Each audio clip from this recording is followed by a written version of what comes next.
recommit. Never, ever stop recommitting. Yeah. It doesn't matter if you've, gone off the rails for a week, a month, a year, recommit over and over and over again.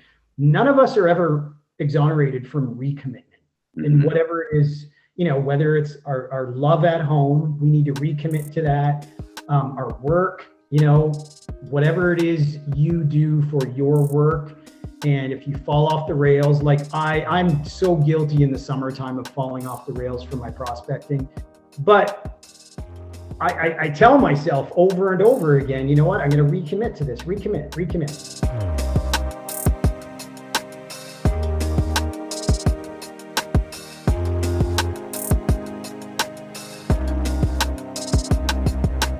Hey everybody, Ryan Hodge here from the Realty firm, and we are doing a monthly mastermind. And each month we look to try and bring in a member guest or a special guest that's going to contribute to your business.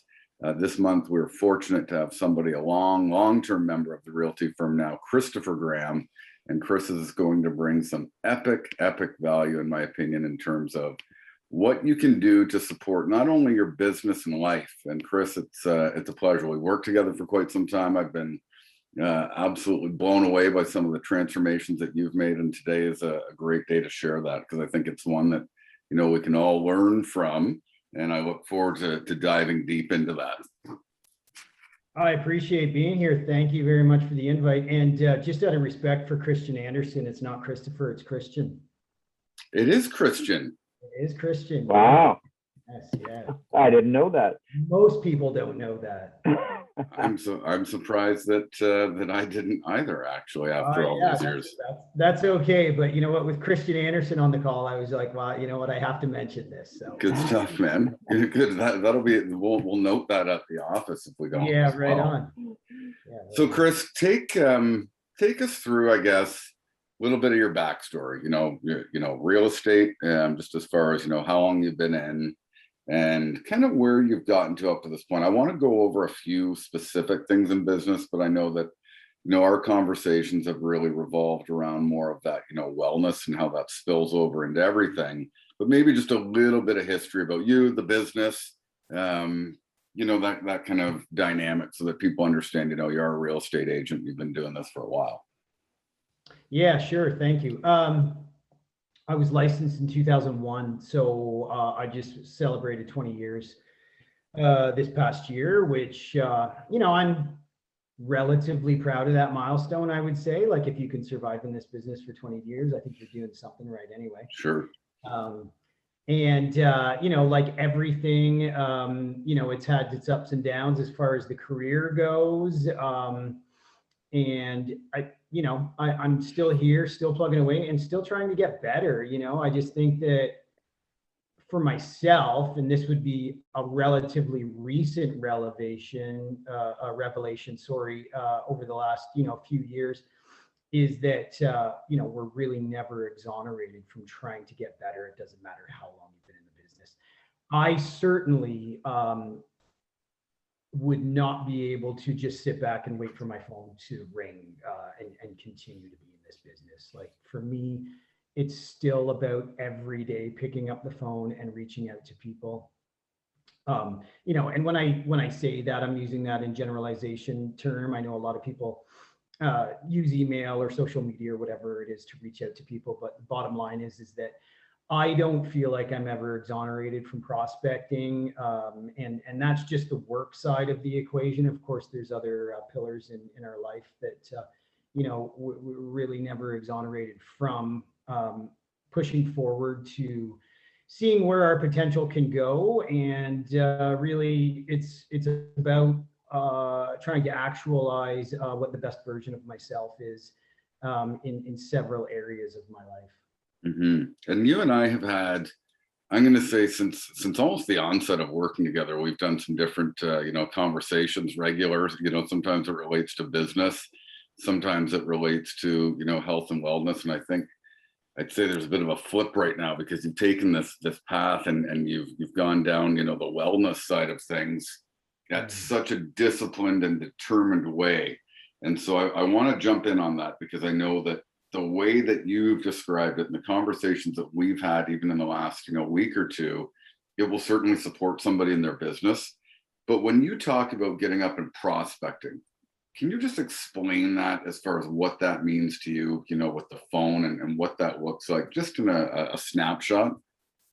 Yeah, sure. Well, I mean, it's pretty easy to describe what that is for myself. Again, this isn't for everyone, but for myself, for the last, I'm going to say 5 years consistently, I've set aside my mornings to do telephone prospecting.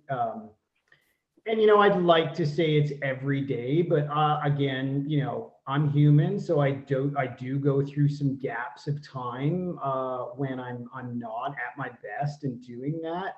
However, when I am at my best, I'm picking up the phone and I'm calling for 3 hours every morning, starting at 9 a.m. And then usually, depending on, I want to hit 150 contacts, so usually. It's around 12 or 12:30 by the time I hit the numbers that I want. And then from there, I'll just, whatever leads come out of that, I will nurture those leads. And then, of course, then there's the follow-up calling of the people who are in the pipeline as well. Mm-hmm. And that's a big part of it. And really, that at times is as difficult, if not more difficult than, making cold prospecting calls. And I would say the reason behind that is because when you put time and effort into prospects and then they tell you no 6 months, a year, 2 years later, whatever it is, then that has a tendency to hurt more so than someone, when it's just a cold prospect. So, that's really kind of what my mornings look like. It takes some discipline, yes, but it's just become habit over time. And I certainly didn't start out doing the numbers that I'm doing now. It all starts out as much smaller numbers, small amount of time, and then you just build yourself up from there, right? Mm-hmm. And so when you look at, obviously you've been, recognized award-winning realtor, making this level of contact. Have things changed through the pandemic? I know we've had conversations about not only the pandemic, but like this market and how challenging it can be to work with a buyer. And can you kind of shed some of your perspective on, the buyers and, what that looks like? Does it reflect what you're doing with your calling, or does it, mean that you just created a great intention to, specifically target listings?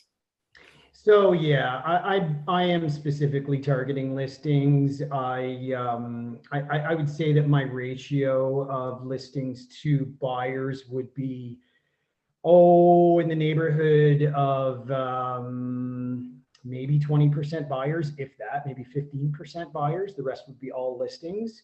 I prefer the freedom that I have in my life with just having as many listings as possible. That's just me. You get to a certain point, in your business where you realize that listings are just give you a lot more freedom in your life.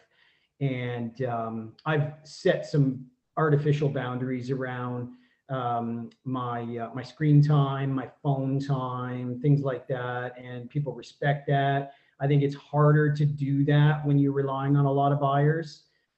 So yeah, the way I've set my business up now, I am definitely at least 80% buyers at this, or sorry, 80% listings at this point.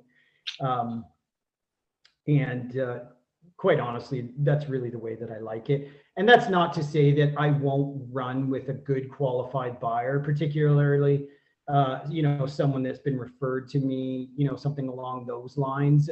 But yeah, that's really how things have gone for me at this point. Can you explain the term artificial boundaries, what you actually mean by that? Yeah, sure. Well, I mean, you know what?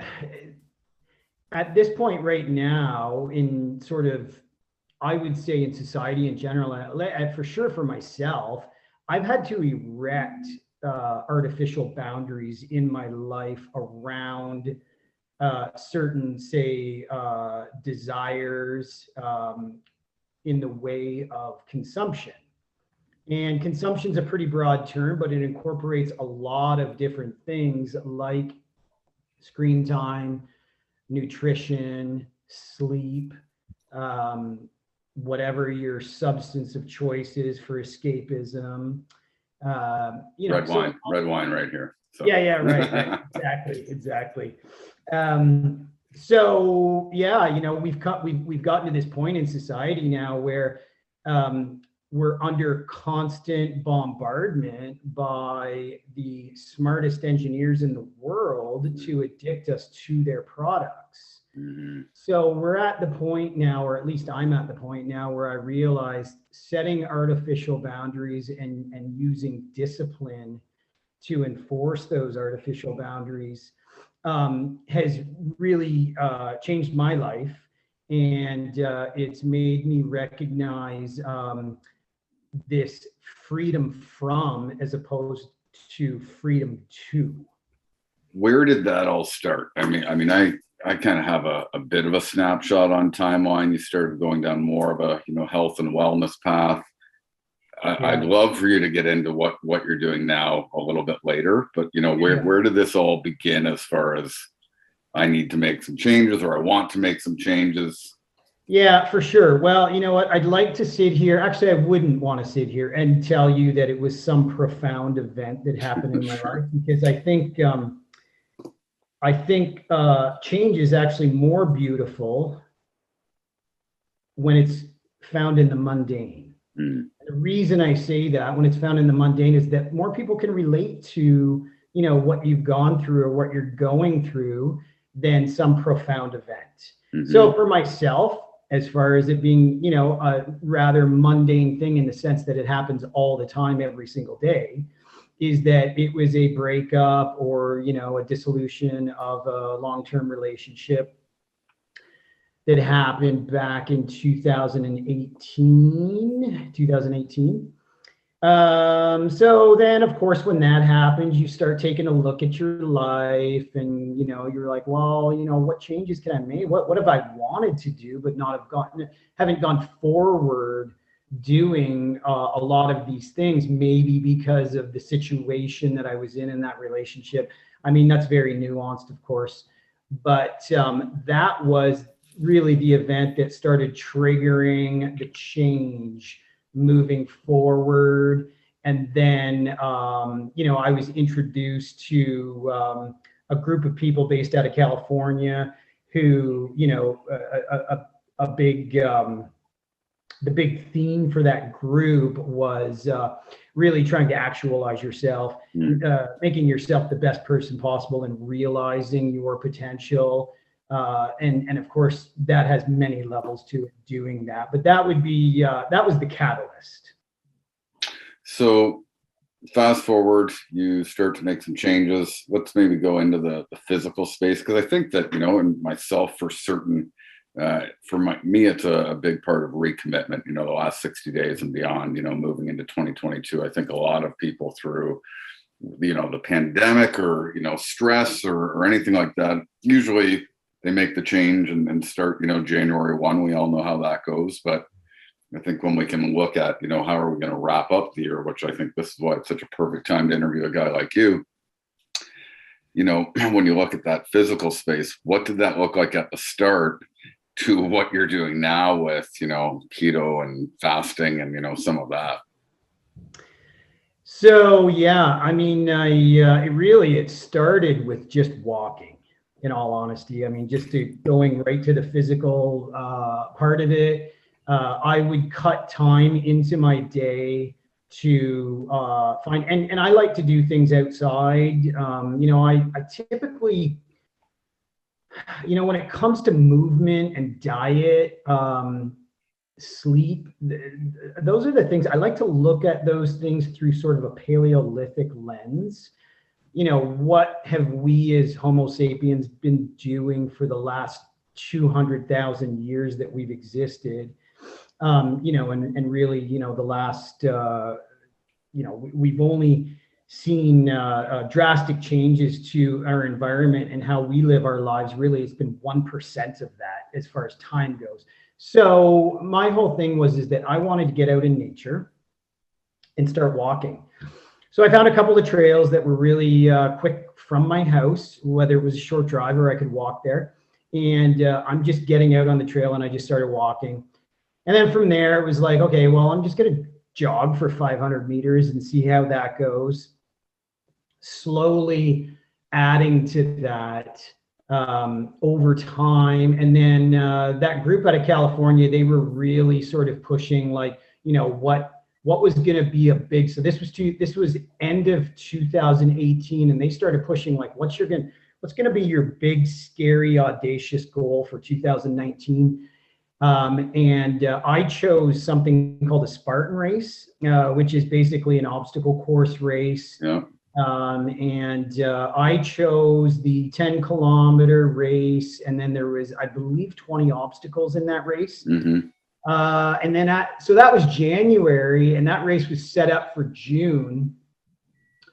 So then, of course, I start training, and then I overtrained and had the proverbial knee injury, and had all this adversity leading up to that race. And then, I'll never forget. I showed up to that race, and I was so nervous, because here's all these people who, they all look like they're, better than me and fitter than me and all of this other stuff. And here I am showing up to this race. So I did it. I completed it. And it really, looking back on that, that was a real highlight of, I would say at this point, a real highlight moment of my life, finishing that race. It was pretty amazing. So then as soon as I finished that and I got back home, I'm riding this high for a couple of days. And then I'm like, okay, well, what's next? I've passed that barrier. I went through that discomfort barrier, that fear barrier. What's next? So then I signed up for a race called the Beast. And it was a 20-kilometer trail run with 30 obstacles in it. And again, I was just like, what am I doing? There's just no way I'm going to be able to do this. So that race was 2 months later. And so I did that, and then I did another one and another one. And anyway, so the time went on. Unfortunately, the following year, I was really excited which would have been 2020. I was really excited to continue doing that, but COVID has shut that race down for the last 2 years. Mm-hmm. It's just starting up again now. And I'm looking forward to getting back to that in 2022. So nice. Take us inside of the nutritional change, because it's been pretty drastic, and your protocols to that. Right. So I would even argue that, I know there's a lot of people who sort of this old paradigm that really doesn't want to die, that they can outrun their fork, but you can't. Mm-hmm. It starts with, nutrition is really sort of comes ahead of movement, in my opinion, and that, at least for myself. So nutritional protocols for myself, and again, I started this in late 2018. Where I just decided to cut out simple carbohydrates. That's where it started. So no bread, no pasta, no sugar, really no grains in general. No, just cut out grains completely. So that really left me with a protein, fat, and veg. Mm-hmm. So what that did is that really cut down on my blood glucose spikes. I was not, having insulin pumped through my body all the time to shuttle that glucose into cells. And then what happened over time is that my body started to use ketones and fat as fuel. Or more so, it used fat as fuel, and then and that fuel became ketones. So then I was in ketosis, so that's everything, that's the keto diet, and of course that's not just I started it and that was the end of the story. That's a whole journey of itself. I can remember I would have cheat weekends to start, and then that went down to cheat days, and then that went down to cheat meals.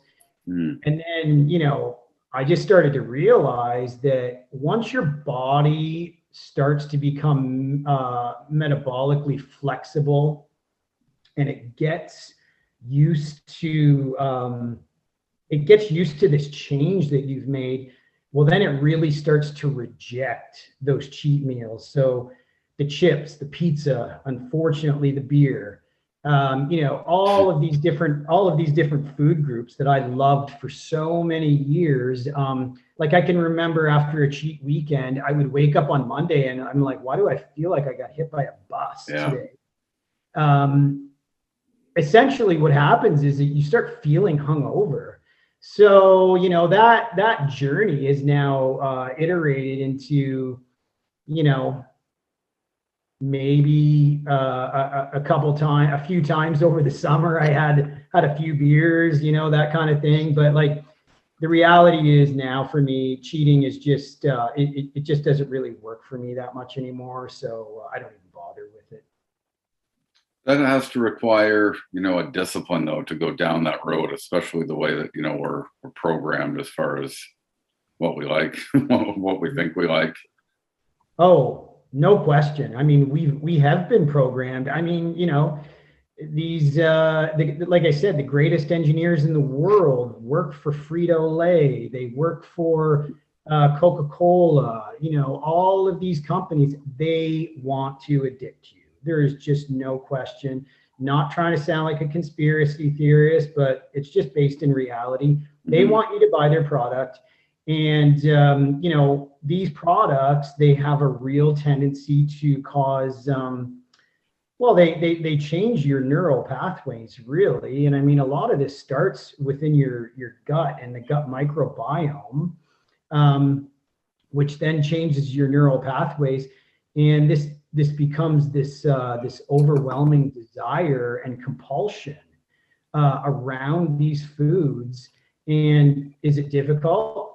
Yes, it's difficult, but can it be done? Like, I mean, if I did it, look, anybody can do it as far as I'm concerned. And then when you start to realize, when you do these hard things and this discipline, you start to realize that your freedom from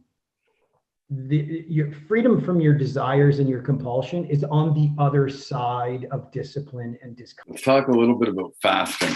You and I spoke yesterday, and I think you were just coming up on a 48-hour fast. Yeah, that was so I started, and again, this can be done in a systematic approach over time. You don't need to get into something like this immediately. I wouldn't even recommend it. I would recommend, it's these micro or Atomic Habits is a book by James Clear. That's where I got that from. But it's these micro changes on a daily, consistent basis that really help out. So I started with what, everyone has termed now as intermittent fasting. I look at it more of like, we have a feeding window every day. So what is your feeding window? Does it start at 8 a.m. and end at 7 p.m.? Whatever it is, that's what it is. So for me, what I started to do is just started compressing my feeding window. So, it depends on the day, but typically I don't have my first meal until 12:30. And like for today, for example, I have a tendency to operate and think much better when I'm fasted. So today, for example, my first meal of the day will be after we get off this call. If I have an appointment, at like 1 o'clock or 2 o'clock, something like that, as far as like a CMA goes or whatever it is, I will typically not eat before that appointment. I just feel mentally sharper when I'm fasted. So what I started doing was I started compressing my feeding window just day to day. I just would take off 15 minutes, that kind of thing. And you can do it at both ends. You can do it at the start of the day when you first eat, and you can do it at the end of the day. For myself, like I said, now I'm about 12:30 most days. And I typically will eat my last meal at 6 o'clock, 6:30. And that is my current feeding window. And that's been a real game changer for me. So if you combine that with cutting out, a lot of carbohydrates, I mean, I'm not a doctor. I don't play one on TV. So I would just say that for the majority of people, from what I've seen, cutting out carbohydrates, and when I say that, I'm talking about simple carbohydrates, because carbohydrates are in vegetables and fruits and things like that. But if you cut back on that and you start to close your feeding window or make it smaller, compress it, you're going to see results. I mean, I would be shocked if you didn't. So, and then, of course, adding to that movement, if you can add in some movement to that, like, you're well on your way. As far as long-term fasting goes, that's new to me this year. I did my first 48-hour fast in July. Then I did one in August. I had a false start in September. I had a false start in October. And then I just completed one for November 1st. I was just really motivated after those 2 false starts. It just bothered me that I wasn't able to make it through. So I just finished one, and I felt amazing. It is truly a mental and physical reset. The sleep. So you, in a 48-hour fast, if you're starting typically the night before, so you're only going, you're going 2 nights, I guess, technically fasted. But that first day, when you get through that first day, that sleep that night is some of the deepest sleep that I've ever had. It's just amazing to me at how well I sleep that way. And then also,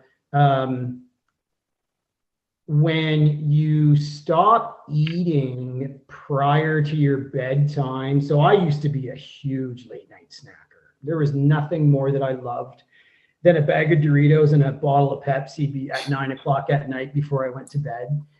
And that was pretty challenging for me to change that up. Not necessarily the actual what the food was, but pulling back from eating in the evening was more challenging for me than I thought it would be. So now I have a hard boundary, artificial boundary again, of 7 o'clock, and I'm actually trying to push that down to 6:30.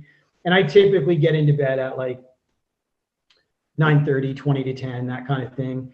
And I've noticed that the farther away from my bedtime that I stop eating, the better sleep I have. No question. So that has been, that's been a real eye opener for me as well. And I'm really, we're talking about, nutrition, movement, things like that, which is great. But in my humble opinion, the foundation to all of this is sleep. That's my opinion on it. It's really difficult to show up as the best version of yourself in energy, work, and love if you don't have a good night of sleep, in my opinion, again. So I'm really about, putting on my lab coat and being very curious and trying new things about how I can improve my sleep. That for me right now is really what I've been on. That's been my latest thing, working away on that. And I think for Christmas, I'm going to treat myself to something called an Aura ring, which is a ring that you wear on your finger that's dedicated 100% to measuring the quality of your sleep. Really? On many different levels. Cool. So what I've seen, which I can say safely even for myself, long-term sustainability has always been a challenge. I can go down a program, I can lean out, and, back forth. up and down. You've been sustaining this for quite some time and actually, going even deeper, by what I hear and further on this journey because you're just so committed to it. How does this transfer over to your real estate business or, working with others or, those types of things? Yeah, well, I think, you and I were talking about this the other day where I look at this, and I got this from other people, but I'm looking at this as a top-down approach with 3 pillars, starting with energy at the top, then going to work. So this flows downward, energy, work, and then love. And getting your energy right, so that's sleep, nutrition, movement, is priority in order to get your work right and to get your love at home right. Because again, showing up as the best version of yourself at work and at home with family, those are key elements of this. And I just don't believe, at least for myself, that you can get that without proper energy.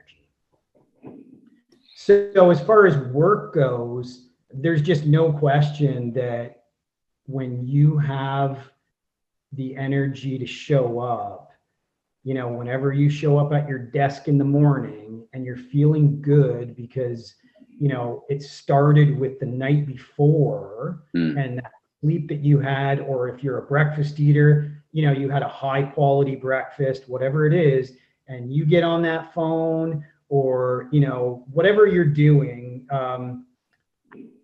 people can see that, they feel that energy coming through the phone or through an email or whatever it is in your work.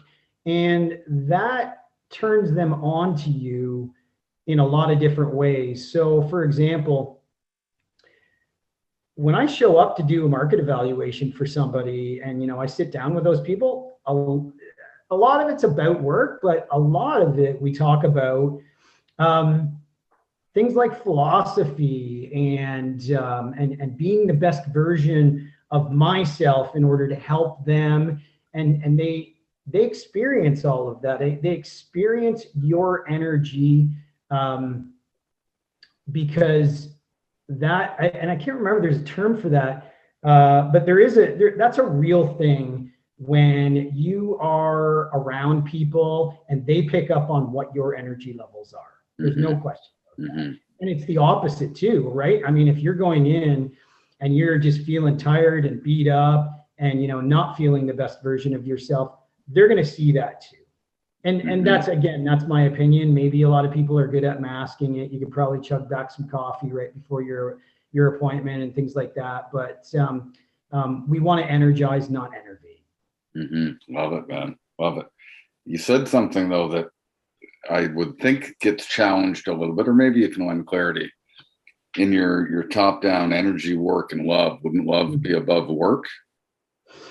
So how I'm looking at it is that if you are not having success within your career, within your business, that sort of thing, that has a tendency to trickle down into your home life. Maybe a lot of people say I'm above that, that sort of thing, but, really take an honest look at that. If you are struggling for whatever reason with your job, with your work, I feel that those struggles have a tendency to show up in the home too. So that's where, and again, this is all idiosyncratic. So you could even draw yourself a pyramid of like energy at the top and then, coming down and have work and love, equal like that. Sure. But that's just how I've been looking at it. And again, your family will notice this. They just do, I mean, my family, there's no question, I don't like to be a, standing on the pulpit, pounding my Bible or anything like that. I prefer to just be an exemplar. And, when you're an exemplar, people ask you questions. So, as far as my family goes, they're asking me these questions. They want to know, like, what are you doing? I see all these changes. What's going on? And then from that point, it's easy to talk about from that point. But outside of that, and sort of beating a drum about, that I'm better than someone else, or my way is right, your way is wrong, things like that. That's a non-starter for me personally. Totally, man. Totally. Where can people get started? Like, where would people get started? Let's say we just talked about physical. I think that, I can lend insight, or you can lend insight to, business at any time. But, where they're heading into 2022, they want to make some changes. Where would you say that they start? Because we do believe, and I think that most of the people that will listen to this will have a good understanding that anything that we want to create in real estate, for example, usually having a sound foundation, personally, and your health, spirit, whatever it is for you, that's going to, help and assist and really support in that business success. So in the overall, as far as, a lot of the transformation that you've gone down, where would people start if they just want to make some change? Yeah. So I would say there's a few things that come to mind. Now, as far as some of the people who have influenced me, I am more than willing to share that to anybody who wants that. I have a list of many of those people who have influenced me over the last few years. But I would start with thinking about habit. Habit, routine, protocol, whatever you want to call it. Those, to me, that is really where it begins. And then within habit, I love algorithms. So the algorithm would be that if I do this, when I do this, so again, something like that's very mundane. If I do this, then I do that. So for example, and I'm not saying this is the one that somebody needs to do, but if I brush my teeth, I do 3 push-ups. Or for one thing that's been really working for me over the last couple of years, I've implemented this, is that I set my watch for every 20 minutes to remind me to get up from my desk and do 10 burpees. Yeah, I remember you told me that, man. That's wild. Yeah. So there's been a lot of science around doing small movements consistently throughout the day, as opposed to like, I'm going to the gym for an hour and then the rest of the time, I'm on the couch or whatever the case is, right? Or I'm sitting in a chair. But so anyway, that's just an example of an algorithm and a habit that I've incorporated. So you want to write this out, like, okay, if I'm doing this, so I sit down at my desk, at 8:30. My watch is always on a 20-minute timer during the time that I'm in my office, and then it goes off, and then I'll do 10 burpees. So that is an example of a habit driven through algorithm. And there's so many of those. You can go, but if you tie habits together, you're more likely to get them done. And then, on top of that, I would say consistency is the force multiplier here. Yeah, totally. So really, like, doing something every day, or at least minimum, Monday to Friday, that is so powerful, in my opinion, to be able to do that. And then also, having said consistency, recommit. Never, ever stop recommitting. Yeah. It doesn't matter if you've, gone off the rails for a week, a month, a year, recommit over and over and over again. None of us are ever exonerated from recommitment. And whatever it is, whether it's our love at home, we need to recommit to that.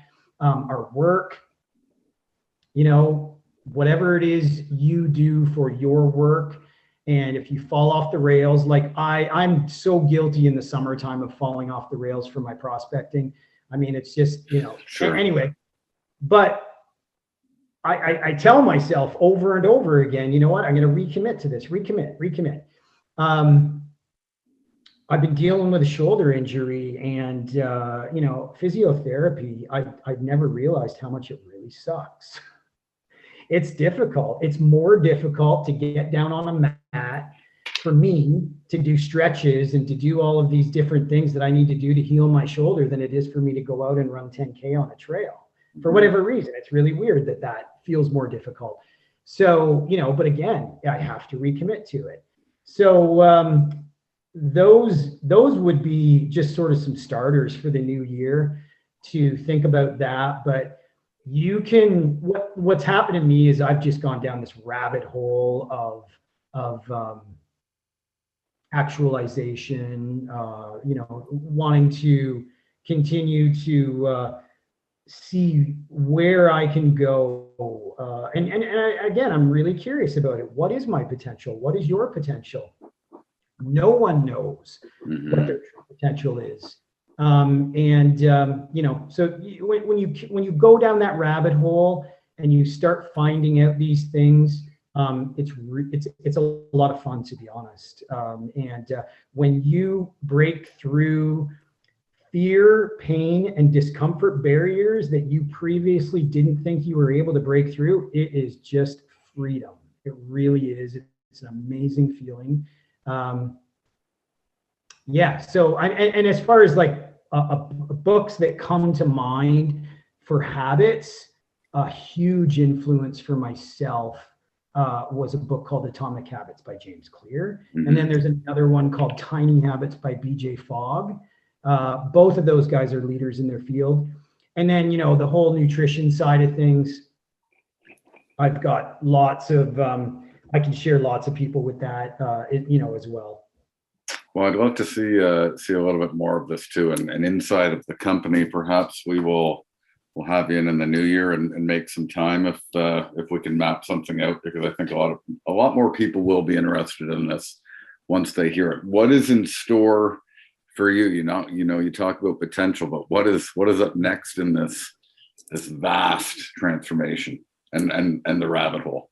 Well, again, like I said, there is no exoneration from this. You just continue to build off of your gains, and you'll notice, again, when you do go down this rabbit hole, when you start to have wins, you gain a lot of confidence.